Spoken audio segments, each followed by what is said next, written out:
مہمانان گرامی اور میرے ہم سفر ساتھیوں، السلام علیکم ورحمۃ اللہ وبرکاتہ۔ وعلیکم السلام ورحمۃ اللہ۔ آج میں جس نہایت اہم موضوع پر گفتگو کرنے جا رہا ہوں وہ ہے تعلیمی عمل میں جدیدیت وقت کی اشد ضرورت ہے۔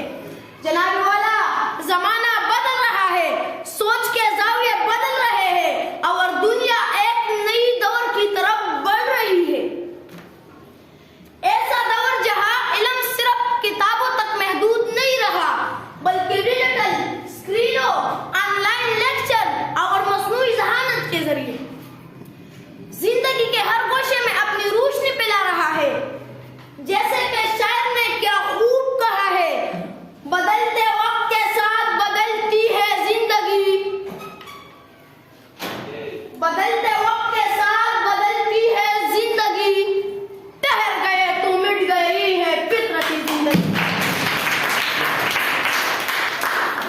جناب والا، اسلام بھی ہمیں علم حاصل کرنے اور زمانے کے ساتھ چلنے کی تعلیم دیتا ہے۔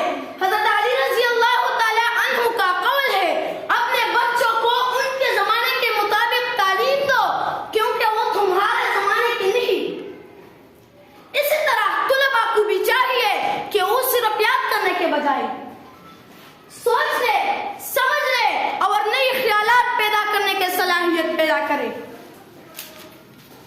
محترم حاضرین، علم وہ چراغ ہے جو جہالت کے اندھیروں کو مٹا دیتا ہے، لیکن اگر ہم اس چراغ میں جدیدیت کا تیل نہ ڈالیں تو اس کی روشنی دھندلا جائے گی۔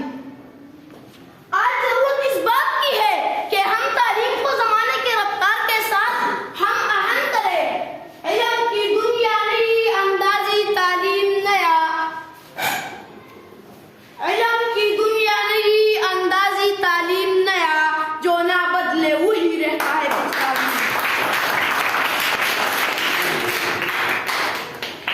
جناب والا، جدید تعلیم صرف کتابی علم نہیں بلکہ تحقیق، تجربہ اور ٹیکنالوجی کا حسین امتزاج ہے۔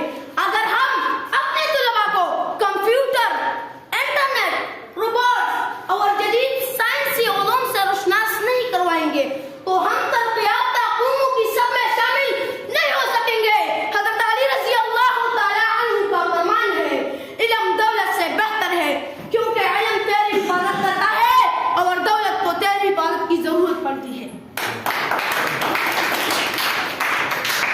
لیکن آج کے دور میں علم جدید ہی وہ طاقت ہے جو قوموں کو عروج دیتی ہے۔